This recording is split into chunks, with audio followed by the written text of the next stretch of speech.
The March 9th, 2016 Plainfield Township Park District Park Board of Commissioners meeting is called to order at 6:03 p.m.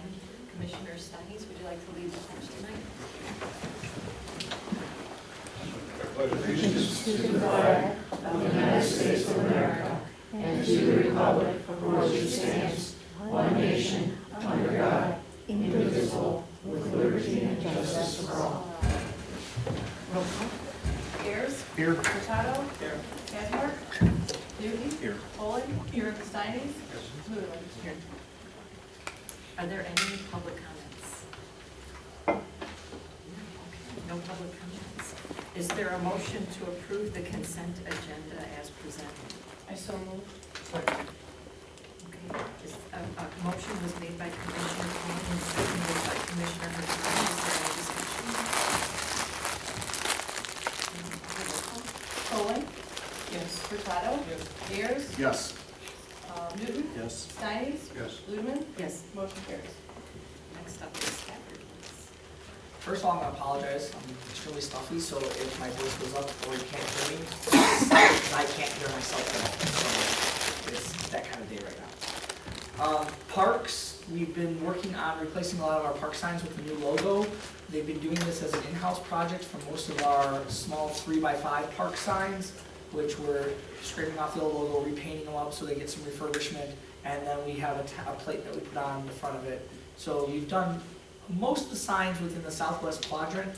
We did do full sign replacements on some of our larger park signs. So we are in our process where we're trying to get the new logo out on all our signs and also bring up the standard of what the park sign looks like as we move forward.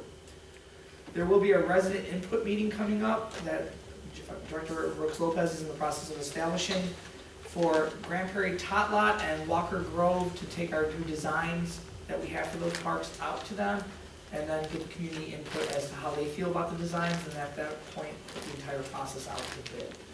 Once those are established and we start putting out the information, we'll make sure the board is involved in that, or included in that as well. This weekend, Sunday, we are going to be having a float in the St. Patrick's Day Parade for Plainfield. If any commissioners are interested in being on the float or walking with the Park District, we will be meeting over at Central High School at 11 a.m. We request that you wear your 50th anniversary shirt. Not green. Not green. We want you to stick out. We're going to put the staff in green. You're going to be in red like Christmas M&Ms. The Will County Statement of Economic Interests, most of us haven't gotten them and started wondering why. They will be sent out by 3/21. They're just a little bit delayed. Everyone should have already received their Kendall County ones. Once you get that, if you want, you can drop them off to Wendy and we can send them in. Same thing with the Will County. Once you receive them, fill them out. If you like to drop them off to Wendy, she sends them all in a full batch. The first week of April, we'll have the auditors out to do their field work. As we move forward with the feasibility study for the facility and pool, I'm looking to have them come out to the April board meeting to start some dialogue with the board. Is that pretty much a consensus okay with the board? Not do a separate meeting, but just include it in the April agenda? Okay. Legislative conference down in Springfield is May 3rd and 4th. If anyone is interested in attending, please let myself or Wendy know. It'll also be in this week's update so we can get you registered. We have completed the employee handbook. We've been working on that diligently in the Personnel Policy Committee. We have the full, we have the draft completed, and we will be putting that out to the board. You'll be receiving that either late this week, early next, for review over the next month. We'll hold one more Personnel Policy Committee before the next board meeting. If anyone has any concerns, we can bring it back to the committee. Didn't have to go to the attorney? I'll be putting it on that as well, yes. And then hopefully it'll be on the April agenda. Upcoming events, we have the Twilight Egg Hunt on 3/24 out at Van Worden Woods starting at 8:30 p.m. That's a Thursday. Also on Saturday, March 26th, we have our regular Easter egg hunt at Klaus Stevens at 11 a.m. start. Those are things that if you're partaking in the boardmanship program, they count towards your involvement. And then the other thing I would like to say is I will be trying to sit down with Mary in the near future. I do an informal review of myself. I'm at my 6-month mark in the calendar year. If you want to send anything to Mary that you'd like her to talk to me about or whatnot, or if you'd like to set up any individual meetings to have any discussion, I'm more than open to that as well. thank you. Next is committee comments. Capital and Development Committee met, and do you have anything you'd like to share? Well, you pretty much explained everything. Well, it's not much really to be innovative in regards to some of the issues maybe I brought up during the meetings. We'll just hold off of that. And most of it will be, some of it will be presented tonight's board meeting with Village Green and Electric Park. Right.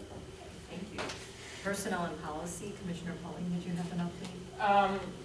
Really, again, Carlo talked about it, but I will say, when it comes out to the board, they're gonna be delineating out where the changes have been made, so that you'll be able to reference where to look, and please take some time to look at those, because there are some important changes here, so it's worth looking at carefully. We're up to action items. Item A. Is there a motion that the Park Board of Commissioners award the bid to Chad's Lawn Service for $24,360 and approve the Director of Parks and Planning to execute the appropriate agreements? I'll make the motion. I'll second. Okay, a motion was made by Commissioner Newton and seconded by Commissioner Ayers. Is there any discussion? Yeah, on Chad's Lawn Services, the total is, according to this, is 24,360, but we come up with 27,300.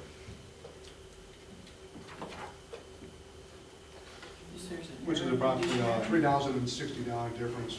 Is that the stuff that's not in green? Or does Well, that when you add the whole thing variance in together, there? it's 27,000. Right, but you see how it's got the shade of green around it? Yeah.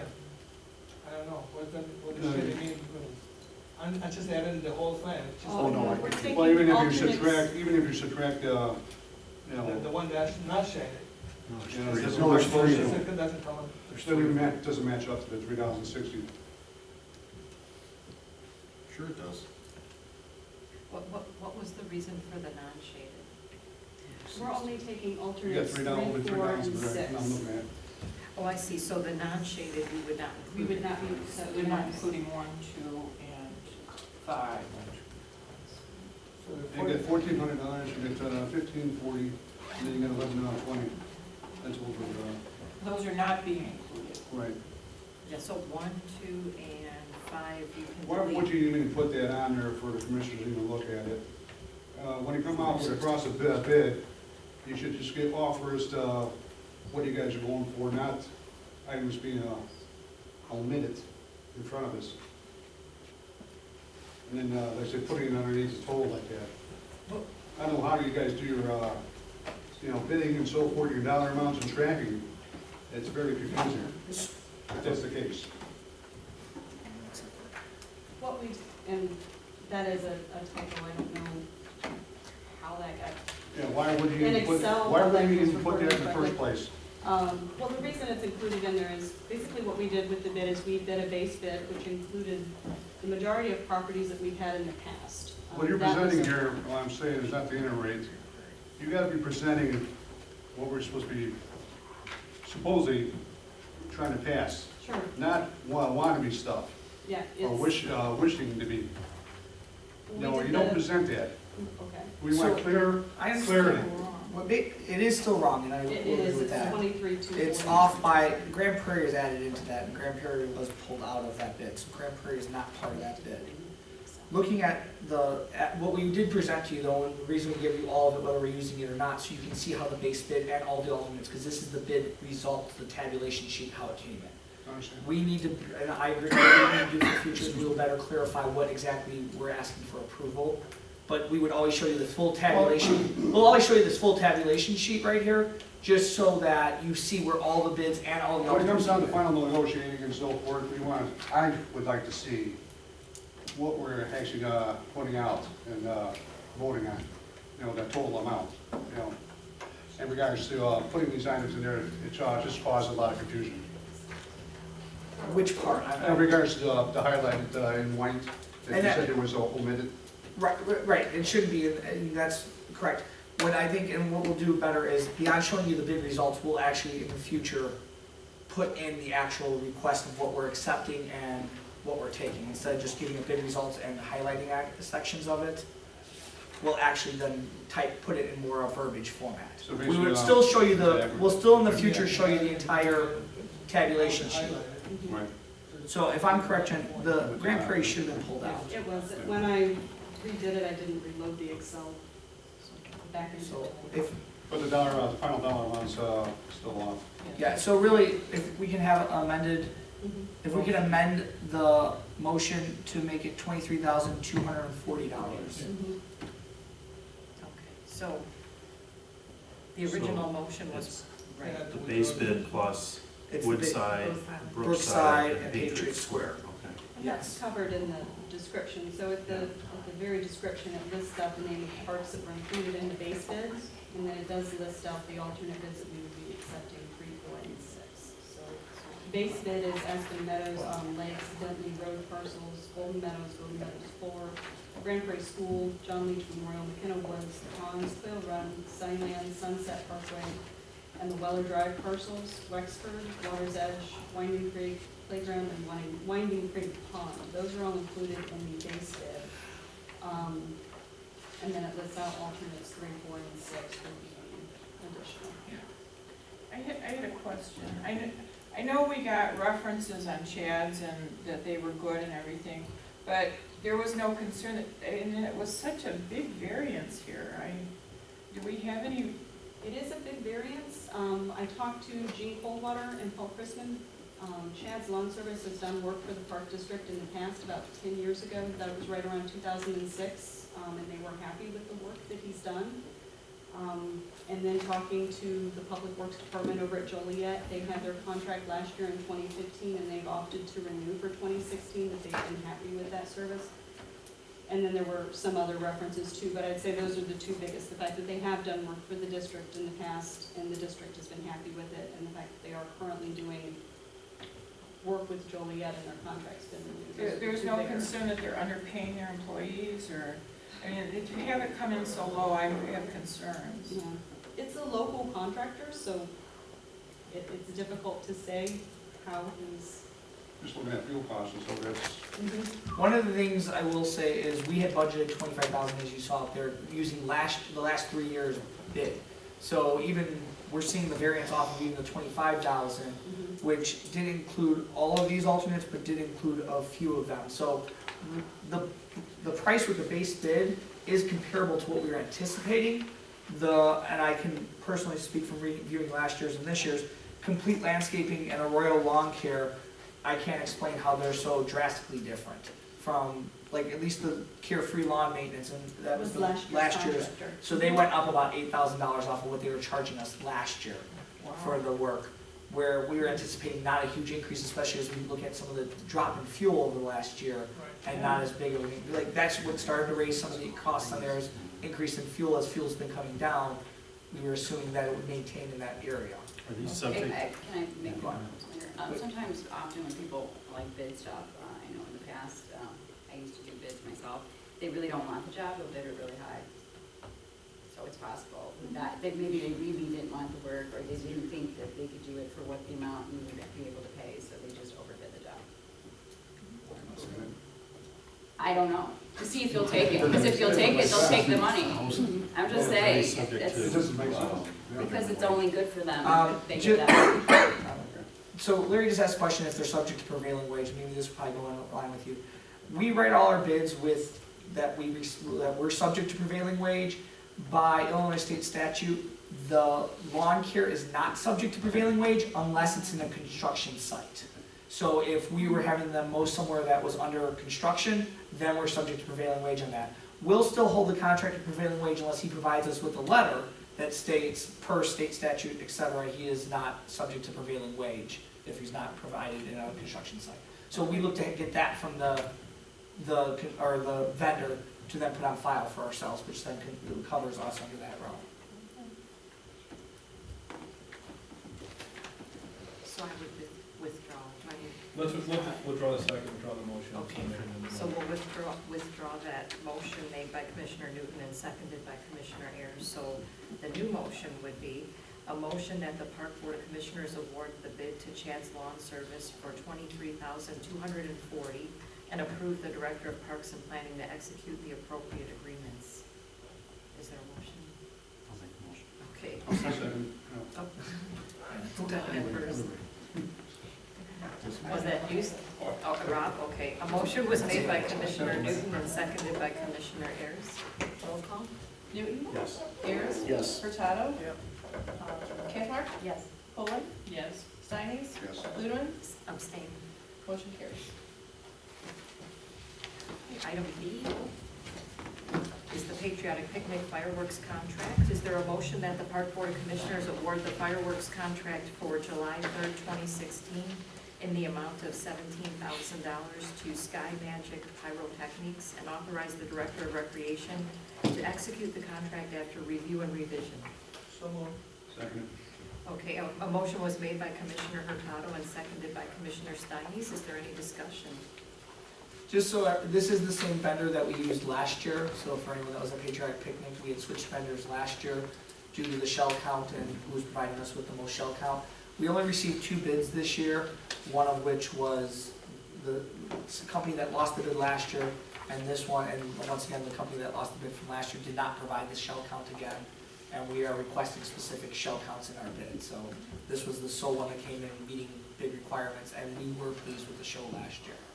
Did we get any contributions to offset this cost to the district? To date, right now, we do have $1,000 from the township. We have sent our letter and started discussion with the village, but we haven't received an answer at this point. Last year, I think they donated $5,000, but it's been up and down each year. Are we going to pursue maybe sponsorships? Yes. Okay, great. We're going to continue going out with that, as we have done in the past, to see who wants to be partaking in sponsorship of the fireworks show. Excellent. And, okay, roll call? Hurtado. Yes. Steines. yes. Ayers. Yes. Kathmark. Yes. Newton. Yes. Poland. Yes. Ludeman. Yes. Motion carries. 9 is old business. We were going to have a board workshop that was canceled. So did you have some dates in I was looking for more direction. We wanted to stick with a Wednesday night. Yes. Sure, maybe Sunday's fine. I am starving. Does anybody have any dates that are good or bad for them?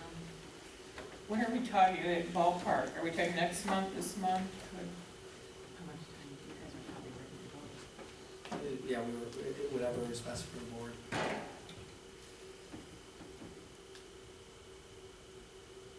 Yes, I'd rather do April than March. March is very.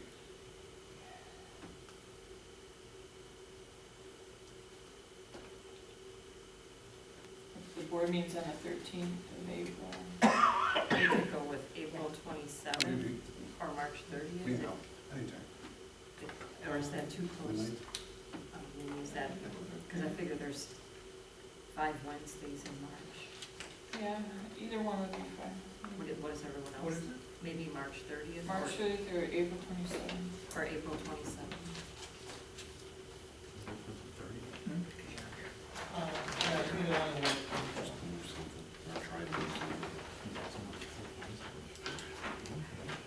Is the 30th good for you? Okay, we'll aim for the 30th. March 30th. Thank you. Okay, we don't have any more. 6 p.m. 6 p.m. And we were gonna go to Ottawa Street, right? Ottawa. Ottawa Street? Yeah. If there's a conflict, we'll relocate it, but right now we'll go with Ottawa Street. March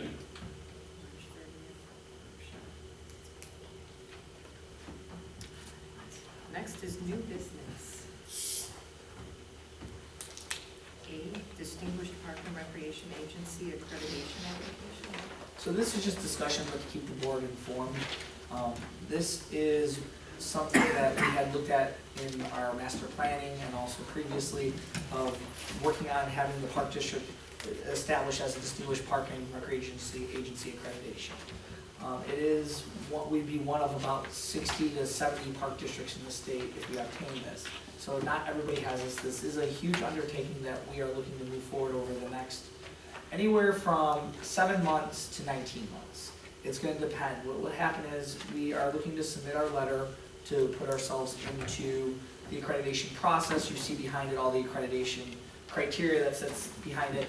And then what happens is you have to be ready to be evaluated either by this September, or if you're not ready by this September, you have 12 months from that point is your maximum time. So shortest time frame would be this September, maximum time frame would be September of 2017. We're gonna see where we're at by this September. If we feel we're eligible, we'll submit, or we'll say we're ready to be reviewed. If not, we will wait for the next year to make sure we're all tied up. This will mean a lot of policy will be coming through the board. One of the things that comes with an accreditation process isn't so much, there's no financial gain in it, it's more for accolade purpose, and also establishes that your park district meets the criteria as established by the state agency, which is IAPD, that the expectations of all the policy and practice that you should have in place, and how you should be operating in the best efficient and best practice mannerisms. So that's one of the reasons we want to do it. We want to show that we'll get our policies in place, we'll be up to date, and that we're following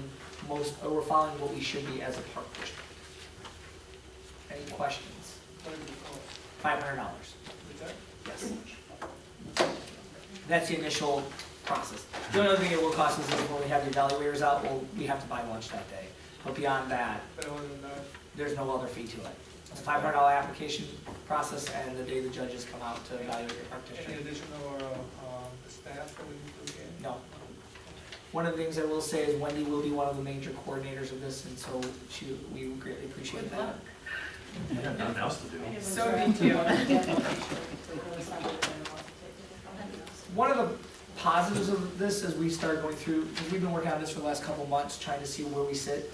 We do a lot of what's in here, we just don't have it established as formal policy, or we don't have established the formal procedure in which we put the information out to employees or how we go about operating. We know what we do, it's just not documented, and that's what we're trying to get to, is a point where everything is documented and formal. Anything else? Heather, do you want to speak anything on it? Oh, I know you sure. attended the session at Yes, conference. Wendy and I attended the session, and I was really impressed with the presenters. They are the evaluators and mentors, and they explained the program thoroughly to us. One thing they did stress is that the staff and the board needs to be really on board with this accreditation goal in order for it to be effective, and they will guide you through the process. You're not going to be left alone. Once you submit your fee, and just, hey, go ahead and follow our directions, we're not gonna help you, but they're gonna be there along the way. And if we have any policy issues to overcome as far as not having a drafted one, they can also kind of give us a pointed direction on where to go to define that. And so I just think it's really a great opportunity for us to advance as a park and be accredited like this. It just really speaks to our level of organization. So I think it's really great. One of the things is we're trying to incorporate all of our policies and most of our procedures in 4-page manuals. So we've already approved the Board of Commissioners handbook, which we have made some additions to incorporate some of the things. We approved the risk management manual, which while we approved the initial, we might have to make some additions to that, and we knew that, but we have the baseline at least in place. We're in the process of finishing up the employee handbook, which will have several of the items, and then the other manual that is pretty much in creation, but we'll start going through now that the handbook is at its final stages, is an administrative manual that will handle different other facets of operation for the district. So our goal is to tie most of the district's major policy and operation aspects in 4 locations, so that we don't have a lot of standalone ordinances, or we don't have standalone procedures that people forget about because they're not tied to anything else. Have we started on the volunteer? Do we have procedures, policies on the volunteer? We have some, it's not fully defined, like we have a volunteer manual that is on our website. How our procedures and aspects of that are not fully defined, and that's part of the process that we'll be going through. But some of this is how do we define volunteerism and how do we go about being accountable for it, etc. Again, with all this was never established before. Which portion? Well, just everything in general. Some things were in place currently. Like some things, one of the things we're finding out is when we start doing the evaluation process, yeah, we have that. It's a standalone ordinance. So Okay. people might forget about it when it's not sitting in a manual and we miss it sometimes, or somebody might know about it, it's an ordinance that was adopted maybe 8 years ago, that we don't ever have to, it never comes up again, and then 8 years here, you sit 8 years later, and all of a sudden that topic comes up, and then you realize you have the ordinance after the point. It's nice to be able to go back to certain manuals and look through and, okay, we're dealing with X, and we want to find it on page, et cetera, how we're exactly gonna handle it moving forward. Similar to how we did Especially, the naming you rights might policy. continue on with the future with all the changes and so forth, you might make the updates.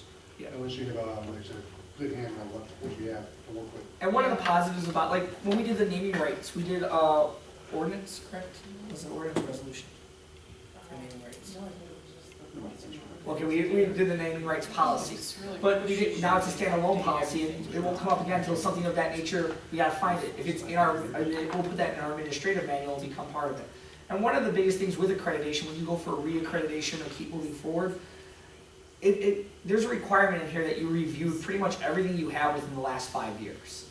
So when we look at some of the stuff we've done, it might be a little bit, it might be 8 years old and things like that. They want us to keep current, so it's not like you figure out when it becomes an issue that the law has changed and now what you have in your manual is dated. You want to keep that We're working stuff. off like a benchmark in regards to what you have from the old and, Yeah, to the new. we have some of that. and new changes. Correct. How many that go for it actually get approved or meet the criteria? Is there a percentage? What they'll do when they bring out their, and I can't give you that actual percentage, but what they'll do is when they bring out their mentor, if they feel we're way off base, they'll let us know you might want to wait a year, reapply in a year, and get yourself caught up to here in the next year. We feel pretty confident, but that's one of the reasons they assign you a mentor, is to work with you throughout the entire, whether you do it in the 7 months or the 19 months, to help you if you're struggling or there's something. A mentor comes from another accredited agency that's on the board for accreditation. And so they've been through the process or have seen other people and have evaluated other processes. So their goal is not to set us up for failure. Their goal is to set you up for success, provided we follow direction. If we decide to say, no, we're not gonna do that at this point, then we're probably going to fail. But that's the thing, is they set you up for success. Okay. And my understanding is that you need a certain number of total points, but then in each area, you have to have a certain number of points.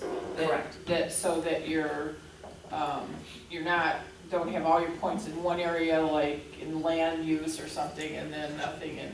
And there's a balance in the evaluation process. If you read through it, there's M's which are mandatory and O's which are optional and B's which are bonuses.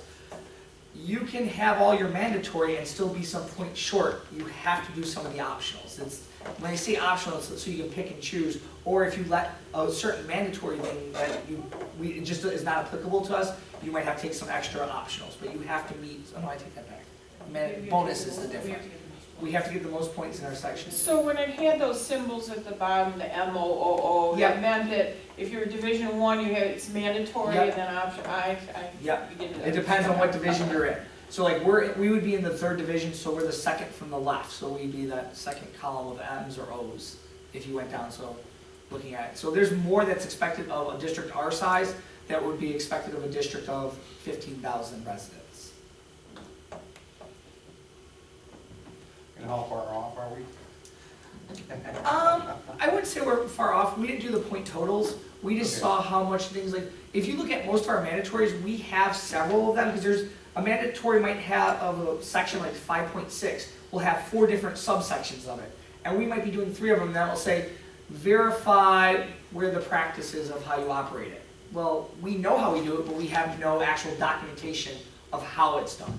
So we need to go back and put the documentation to it that when we do training, we are gonna do A, B, and C, and that's in something, like that's an addendum to something that people then can see that whether I'm running training, Maureen, Cheryl, we're all doing training the same way.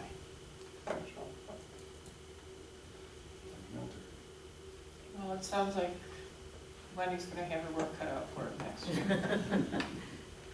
Thank you. Next is village green parking options.